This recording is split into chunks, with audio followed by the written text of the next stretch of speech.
ladies and gentlemen. Probably more dudes than chicks. Have you checked the stats recently? That's true. The analytics, What's up, dudes? the analytics report that like there's 2 girls out there. I like those numbers. Numbers never lie. At least there's more than one. Hey, at least there's one. Speaking of one, one of a kind in the pre-show. Yeah, there was one pre-show match. Rob Van Dam against Dean Ambrose in a how are we going to make Jake super pumped for this match. And then, very super solid.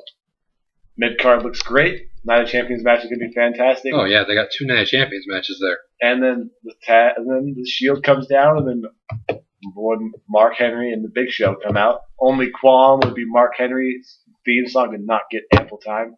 I wanted to freestyle. Freestyle. I didn't even get to eat a snack. Eat a snack. We didn't get that far. We didn't get that far. Anyway, if you guys didn't Classic Big Show. Ruining everything. Rob Van Dam and Dean Ambrose is going to tear the house down every time they fight. It's going to be a great time. That's like the mid-card, man. That's what it should be. Oh, yeah. Yeah. It's going to be a great time when we get there. The actual show starts off with the host, The Miz. Oh, wow, the mighty have fallen. Main event WrestleMania 27 after like a 6-month title reign to wearing a suit and being interrupted by... Can't listen to this week's Art of Wrestling with The Miz and Colt Cabana. Worth listening to. I didn't even know it was an option, so I'm going to have to listen to that tonight, actually. Most of the time I don't tell them that the Art of Wrestling is a big deal because most of the time it's indie guys you've never heard of. But then I haven't heard of them most of the time. It's The Miz this time. I honestly don't think I've heard one since the opening of something Shipwreck. Whatever his name is. Okay. Whatever one Punk was on the opener of. Mikey Whipwreck? Yeah. That's the last one I listened to. The last one I full listened to, I think, was Dolph. Yeah, Dolph's a solid one. Dolph is a great one. We still need to get... we're going to do it. They need to get Cena on there. Just because, could you imagine? Or Orton. Oh. Just because that's like the Fandango voice, actually. But yeah, Fandango. On there. Yeah, Fandango. A long time ago. Fandango? Oh, yeah, Johnny Curtis. Yeah.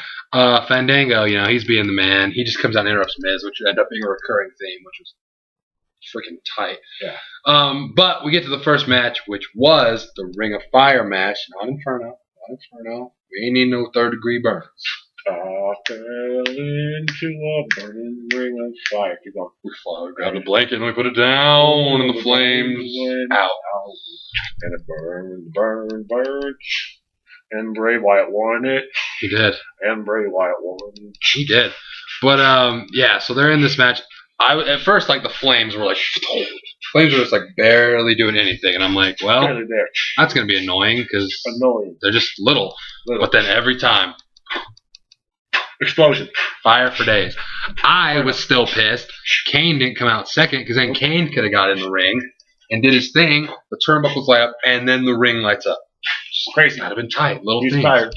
But yeah, so like I subtly hinted at, the rest of the Wyatt family covered up the one side of the ring with a blanket, the fire blanket, after they beat up the firemen. Jumped in there, beat down Kane, Bray Wyatt won. And then they hit him with the steel steps again, and then they just dragged him off to reenact the Blurred Lines video, I think. Dude, Blurred Lines. Hey. It's like the I read this tweet on there. It's the date rape anthem of 2013. Oh, that's first. That's how was it on the radio? Right when they dragged Kane off, I imagine we started thinking of Blurred Lines. So. Yeah. Robin Thicke, you're the man. Only you could pull that off, son of Alan Thicke. I know you want it. So yeah, Bray Wyatt in his debut gets a win with the help of his family, but doesn't matter. He still gets a win. It's still cool. Damn, the blood is thicker than water. Yeah, another very solid. Continuing with the theme of very solid lower card, mid card matches. Cody Rhodes versus Damian Sandow. This one didn't go as long as I wanted it to, and it didn't get as personal as I wanted to.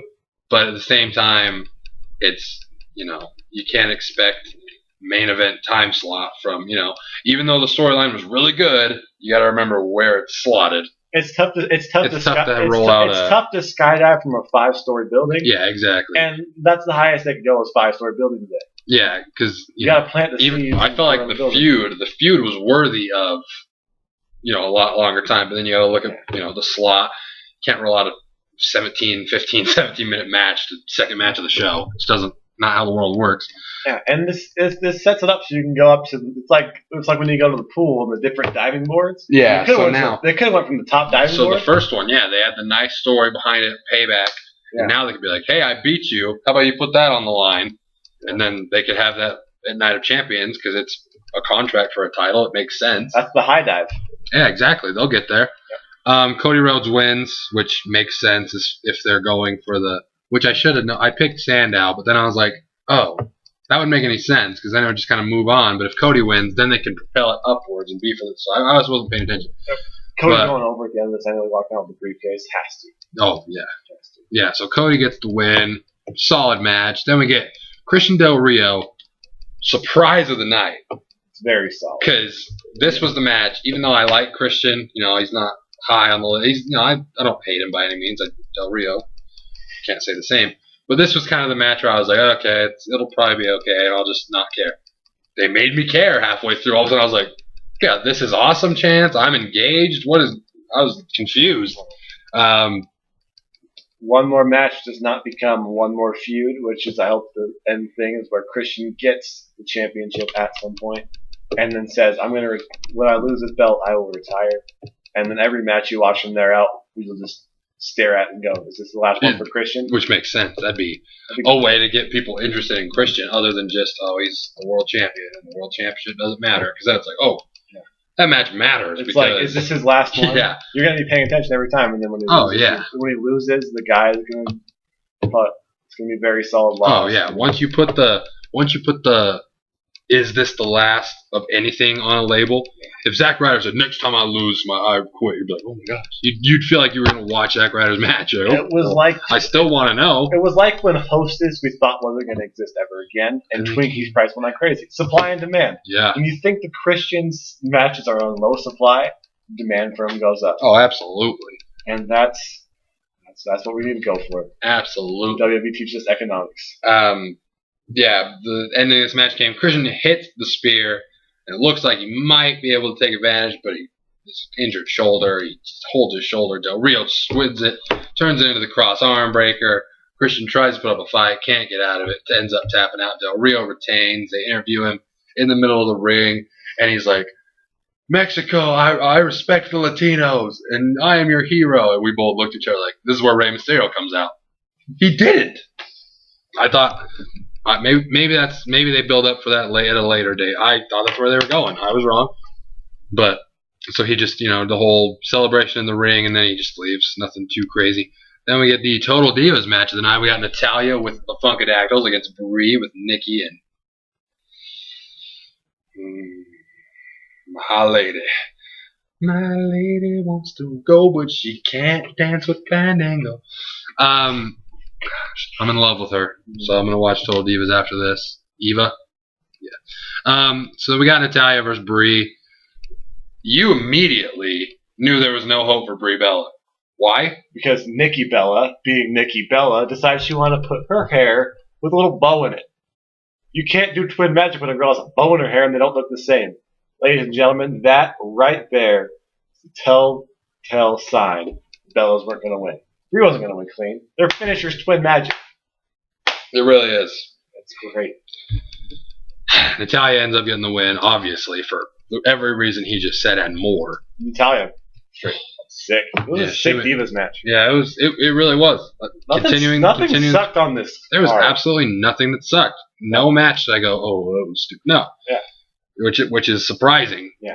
Because not that I was expecting it, but it's just. This is our. Let's just say this is our third SummerSlam that we've covered on the Trio Low Show.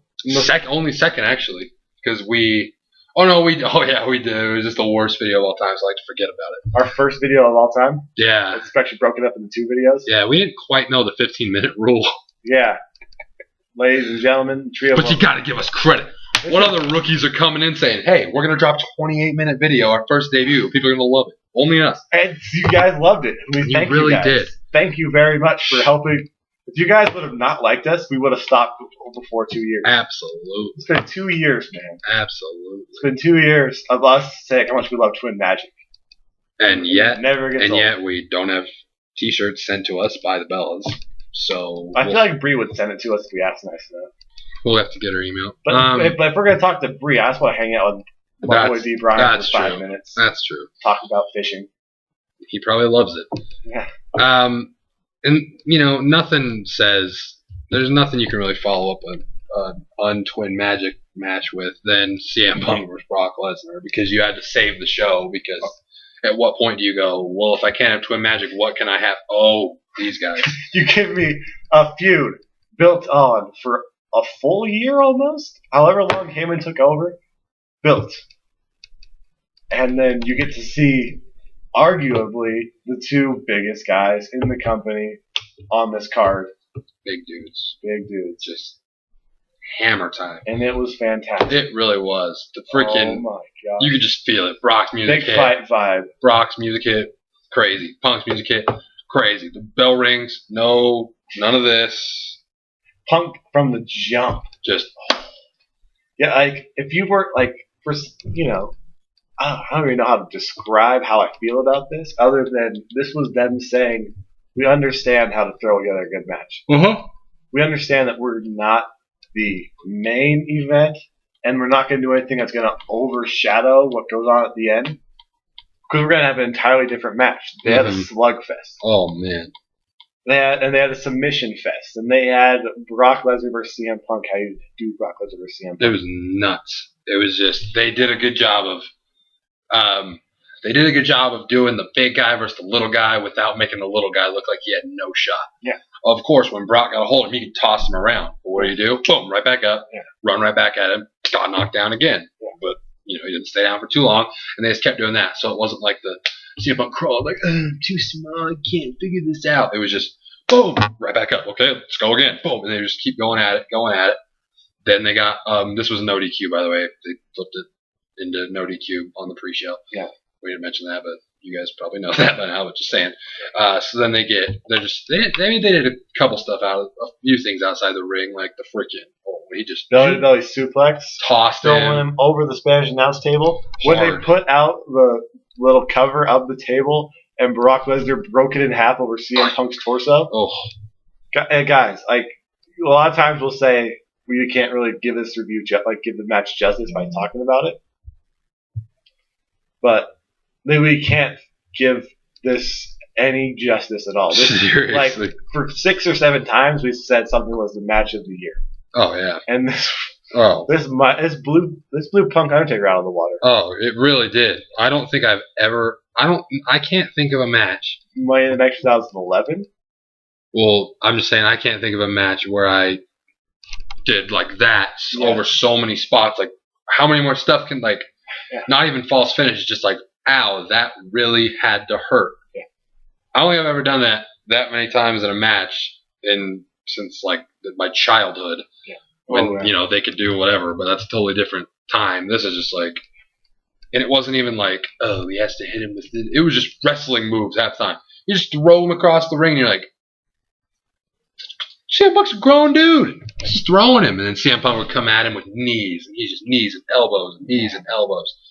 It was just nuts. It was crazy. It was so sick. You guys need to watch this. It was everything I wanted from this match. And it was like we talked about, like, the other best match in 2011, 2012, and it was kind of like you had someone you're rooting for, and the crowd went crazy. Like, this was okay. Both these guys are intense. Everyone picks a side on this, but at the same time, they're just like, this is my other dude. It's just everything becomes crazy. This is sick. It became. Okay. Don't blow us out of proportion, guys. It became like a UFC fight. And you guys are going to say, oh, yeah, right, we're going to talk about UFC like that. When you watch a UFC fight, when somebody, like, last night, Chael Sonnen invited Shogun Rua. And I'm a big Sonnen guy. Everyone loves Sonnen. But when Rua is getting moves in there, you're still like, oh, crap. And it's as much you want Sonnen to win as you're totally in awe of what's going on. Mm-hmm. And you're in awe of everything Brock Lesnar does with CM Punk. And you're in awe of everything CM Punk does when you root for Brock Lesnar. And I'll move on. My boy. The F5 on the chair. Yeah. Before that happened, though, CM Punk hits a GTS on Brock. Brock kicks out. He has him in Anaconda Vice, though, and it looks like, he had him in a triangle choke, but then he had him in the GTS, Anaconda Vice. And that's when you thought he might tap out here. Paul Heyman rushes in, gets him off. CM Punk punches Paul Heyman in the face, gets him in the Anaconda Vice, which then allows Brock Lesnar to go freaking ham with the chair. Then use the chair as he F5s him onto it. Head smacks it. 1, 2, 3. Brock Lesnar wins. And it was the thing where it's like, hey, dudes gave it all he had. But it's you could kind of tell where this was going from the fact of you can't really have Brock lose. Like, I saw no scenario where Brock was realistically going to lose because he's special attraction. You didn't sign him for a long contract to lose matches. And then at WrestleMania, try to convince everybody he's still good. Where, vice versa, the way you could have, you can almost say you can't have CM Punk lose, but they found the way. He lost, he had the match. He lost sight of it. Told the story. Decided Paul Heyman was more important. Went after him. Lost sight of the main goal. Boom, lost. Boom. He won the battle and got his hands on Heyman finally. Exactly. And then lost the war. So that's why I knew there was no way Brock was going to lose, because it's just the way the story was going is, unless they were just going to go crazy mode and have Punk win clean and then beat up Heyman, but that doesn't make sense. So I was like, okay, realistically, there has to be the distraction angle where, Punk can look like, because realistically, without Heyman, Punk wins this match. That's the story they told, is without the help, Punk would end up winning, but he lost sight of the goal. So Punk lost, but it's not like, Punk, he sucks. He lost to Brock Lesnar. No. Hey, losing to Brock Lesnar is not a bad thing. Ever. How long until Survivor Series? And can we get, at the main event of Survivor Series, the rematch, Brock Lesnar versus CM Punk inside a steel cage? I hope so. Keep everyone else out. I hope. That would make sense. Cage. Yes, that would be nuts. I can't. Anyway. Nuts. Oh, man. And then the only way you can get Colby's theory, respect to Colby, you can't go banger, banger, banger, banger, banger. On an album, in life, anything like that. There's got to be ebbs and flows. He doesn't know what that phrase means. That's more of my phrase. Respect. He knows a lot of stuff. Anyway, you gotta go with let us all enjoy the fact that we're watching an entertainment program for a little bit before you go back into wrestling mode. And we got that with the next two segments. I'll just cover these, and actually I'll cover this and you cover the next one. Right. I want to cover this one. Oh, okay. I want to cover this one because you got to cover the next one. I can't. Actually, you go. It was too much fun. Hey, hotspot show. Ryback. This soup is cold. It's a good spot show. That's in my mind. Should on the hotspot show. And Ryback goes. He's completely O'Doyle rules mode.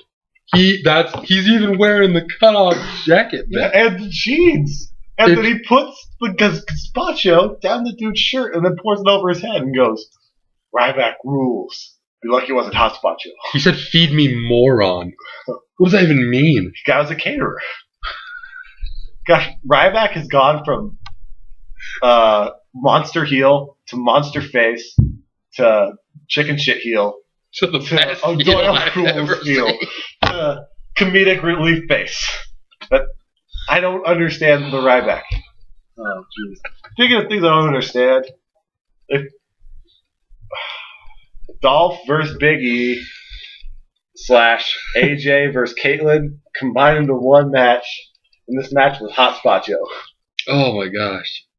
This match was just like one of those things where it's like I was still riding the high of the whole Brock thing, and the Ryback thing, and the Ryback thing. It's gazpacho. I was just kind of like talking through this, which sucks because I love Dolph Ziggler. And I'm sure this was good, but I just was not paying enough attention as it deserved. It was the buffer match, and I watched a lot of it. I knew it wasn't long though because Big E was dropping hammers. Shout out to Big E. I did see Big E go athletic mode where he freaking like. Wow. I think these guys are both going to come out of this super solid. At what point are they going to pull trigger on Dolph, though? Let him carry something. He's been red hot like 3 times. I know. It's unfortunate. And I guess the fact that he can get red hot 3 times and can do whatever they want with him, Yeah, he'll come back and he'll be fine. makes sense. But at some point, you got to reward the dude. Anyway. Yeah, because it's like he's still stuck in that zone. We always used to say he was too good at selling that he could never, because he's there to make others look good. Yeah. And now it's almost his bad that he's proven he can get hot in different ways. Like, oh, okay, next time. Yeah, That's what sucks. He just keeps getting screwed over. He seems like a super nice dude too.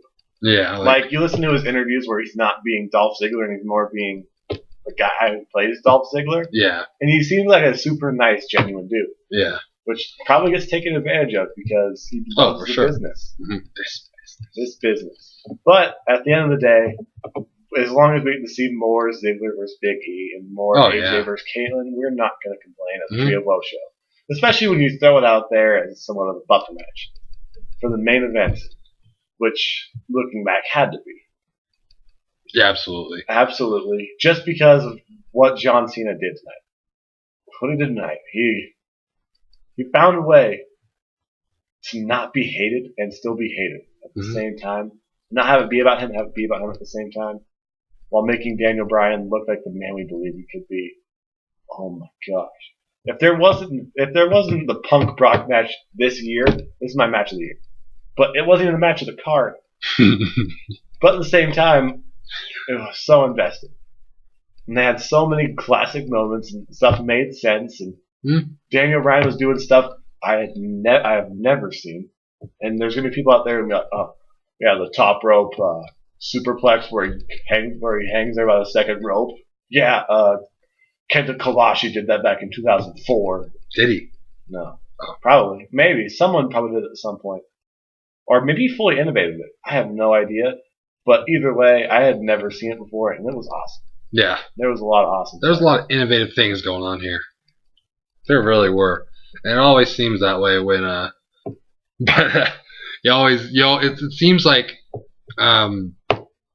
the you can't wrestle chants only come out when he's wrestling like Punk's Bryan guys. Yeah, and then he goes out there and does great. Then he goes out there and does cool stuff. It's like we get it. Yeah. Yeah. It's almost like a joke, like somewhat of like a wink wink nod nod, like okay, Cena, you can't wrestle is like, hey, we want you to go out there and not be John Cena against Great Khali. Seriously. Go out there with It's him. like the we can't wrestle chant is like the trigger for okay. Yeah, it's like, hey, what do you got? We want you to wrestle. Yeah. We want you to wrestle. But that doesn't sound as cool. Yeah. Hey John, please wrestle. He's not going to do it. You can't wrestle. And then it becomes like a pride thing. Yeah. Yeah. Like, oh yeah? And he has a big smile on his face the entire time. But it's not the normal smile. It's the kind of like. Yeah, it's kind of like the. Okay. Yeah, chant that now. Yeah. Oh man, Daniel. That did happen a few times. That was pretty funny. And then Cena hit some cool thing, and it was like, fair enough. Fair enough. Respect withdrawn. And you could just kind of see the crowd like they would never acknowledge that it was cool, but it was like he never turns the heckles into cheers, but he turns the heckles into respect. Okay. He's all about. I'll give you 5 minutes. I'll give you 5 minutes. It's like, yeah, you're not our guy. Like that's what it is. It's like we gotta find reasons to say why you're not our guy. Yeah. I truly think he did good tonight. Daniel Bryan. I like Daniel Bryan more, and I will like Daniel Bryan more for probably. He's gonna be number one of my fave 5 for at least a year. Oh yeah. He's almost 2 at this point. Oh. Was he number 1 2 years ago? No. Yeah. I think it fluctuated. I think Punk took over for a while. Oh yeah, when Punk was doing awesome. But then it was Bryan before that. As soon as he had that good feud with Mark Henry in the Big Show, he became number 1, and he's held that spot since. Mm-hmm. Ladies and gentlemen, Daniel Bryan. Can I hold this for a second? Oh yeah. Ladies and gentlemen, Daniel Bryan is your WWE champion. Sorry, I said that. Via Shining Wizard with a dude standing. Never seen that before. Via one of the nastiest. One of the nastiest things of all time. It was just yes, chance aplenty, and it was one of those things where that's what I was saying. It's like you've come so accustomed to matches only ending by finishers that even though I saw that knee as one of the nastiest things I've ever seen, you just automatically assume like, okay, I kick out. So I wasn't even really paying attention. It was just like looked away, like I was, pardon? Like the crowd that too. It was like.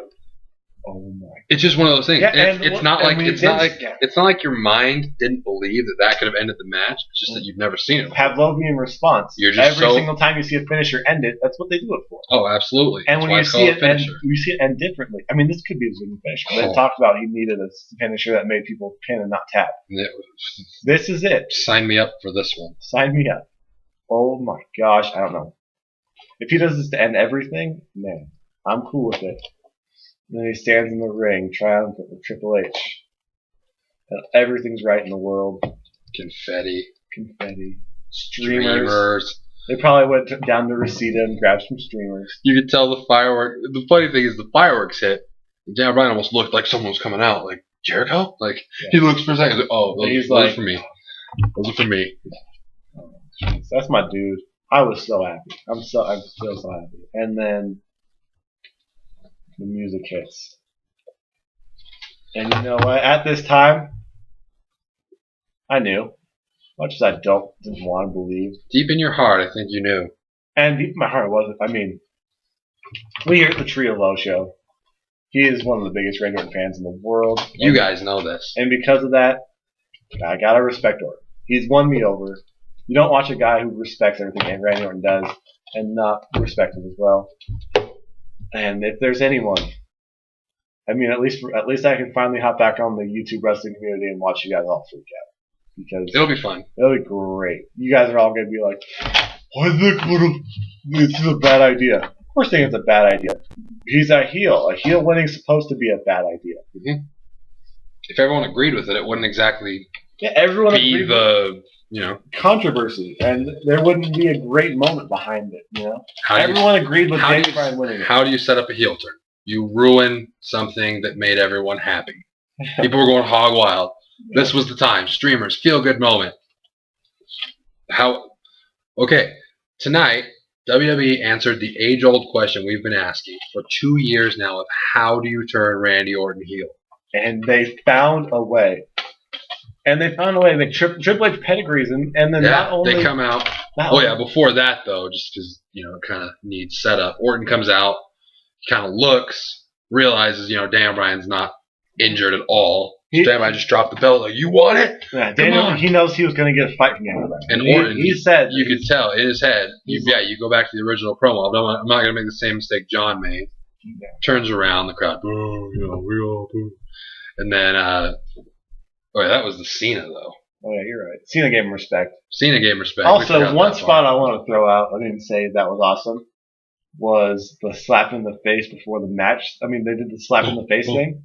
I'm trying to remember what that's from. It's from they pull that spot for spot from, I think it was a match from Japan that was one of those 5-star Dave Meltzer ones that was super solid.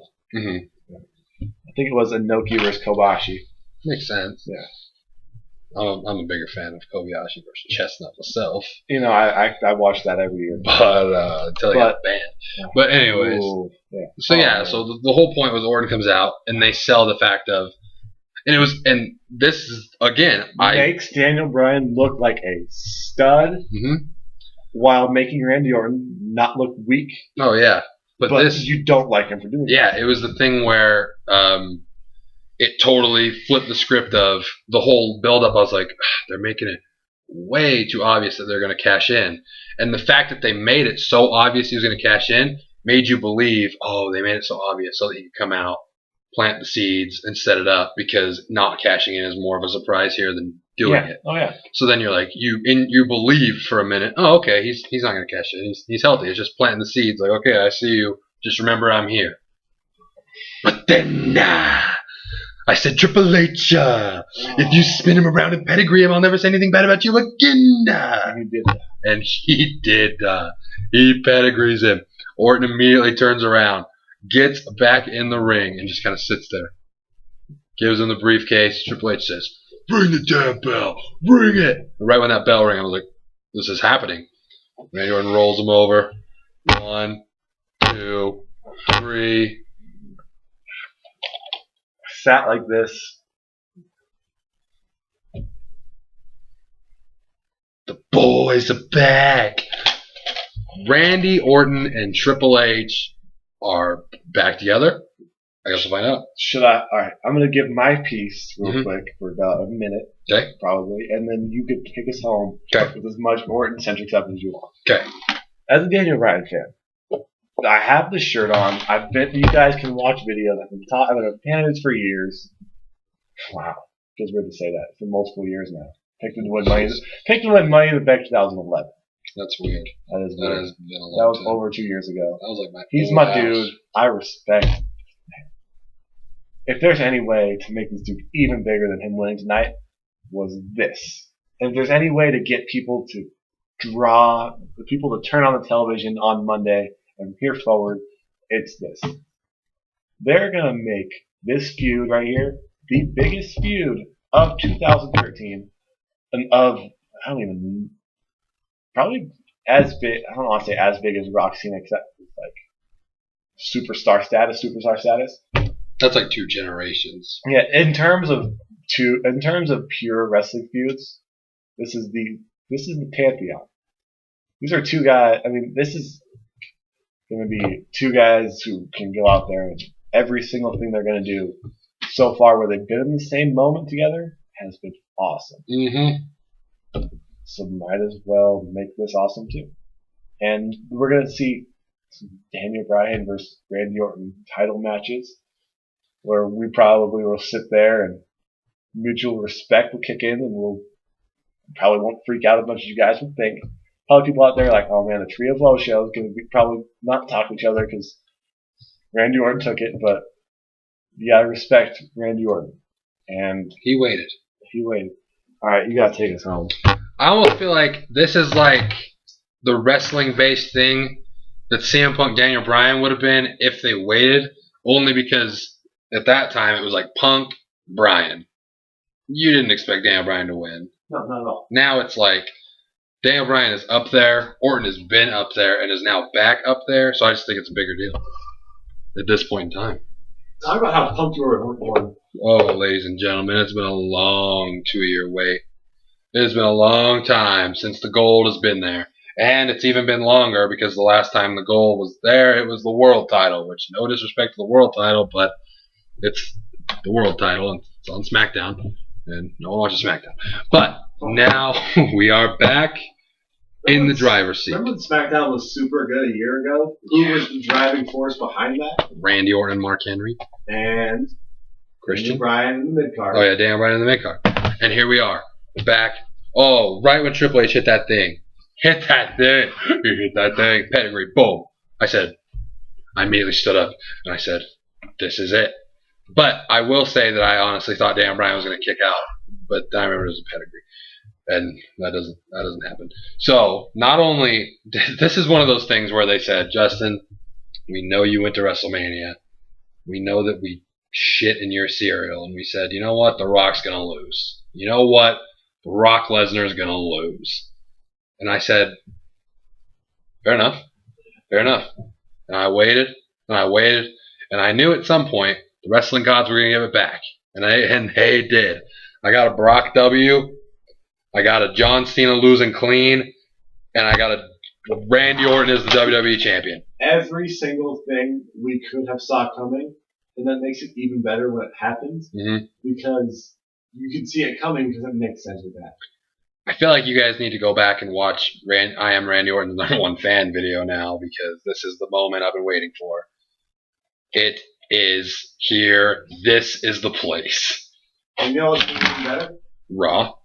And when Daniel Bryan eventually wins it back, if he does, when he does, whatever, not good, he's gonna do that. It's gonna be great. Oh man, oh my gosh. Oh. I'm going to end with the only thing you can end with. Evolution of a Predator. Evolution is The pose, ladies and gentlemen. You will see this pose make a very, very strong return to the Trevo Show video starting right now.